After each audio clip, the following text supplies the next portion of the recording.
Hello， 大家好，我就是空调界里边最帅的男人，我叫空调小哥。很多粉丝给我留言私信啊，说小哥，我这个空调什么时候生产的？能看出来吗？是不是库存机？今天我来就分享给大家呀，如何分辨一台空调是什么时候生产的，是不是库存？是库存重不重要？等一下我来给大家分享一下。正好今天呢，我们就遇到库存了，给你们分享一下。我们今天卖了3台美的空调，当然这3台空调都是去年年初的货，都是属于库存机了。当我分享完这个视频给你以后，你买新空调，空调到了你家里以后，你只需要看这4个数字，你就知道你的空调是几年生产的，几月生产的。等一下带你们看一下，很简单，小一期呀。我们就拿这台空调来做演示，给你们看一下如何分辨它是哪一年生产的。只需要看这后面的框框，每一台机器什么时候生产的，几月份生产的，这个地方都会标注。如何看呢？这22年2月份生产的机子，知道吧？这是22年2月份生产的机子，现在是2013年6月份，也就是说这台机器库存了1年多一点了。这是外机重量。净重55公斤，毛重60。所有的空调到了你家里以后，你只需要看这一个框子里的数字。如果是23年的，它就会写个23；19年它就写个19。所有的新空调到了你家里，你看这个框子里的数字，你就知道你空调是几月份生产的。我们的空调不止这个外机壳子能看出来，内机也有条码，也是可以看出来的。每一台空调都有它的身份证，知道吧？它和人其实是一样的，在出厂的时候就会贴上条码，那就是它的身份证。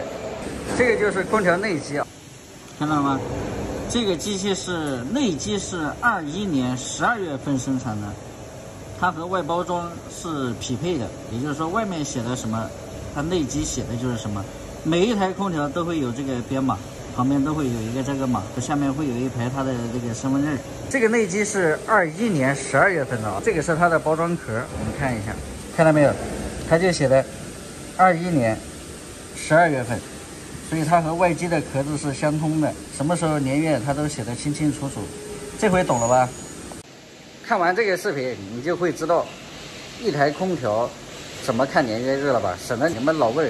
一天最起码要回你们个10几20个，我这买的是不是库存？我这现在搞活动买的这些是不是库存机？为什么这么便宜？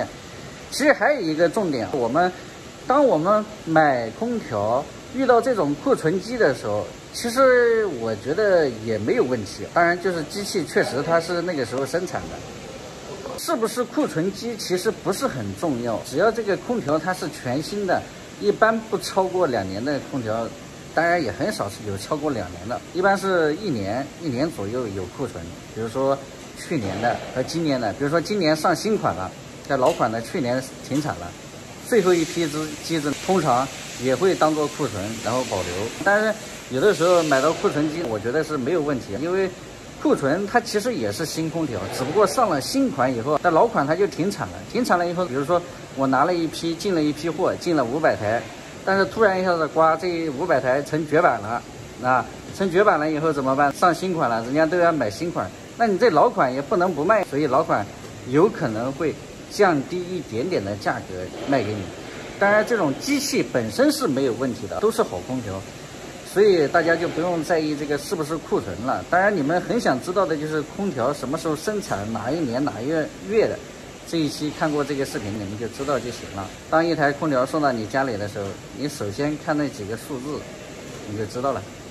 行了，这个问题呢，以后你们就不要问了，在这里呢，我就不过多解释了。当然还是那句话，库存只要它是新机都是没有问题的啊。行吧，本期视频就到这里，喜欢的记得点个关注，我们下一期再见，拜拜。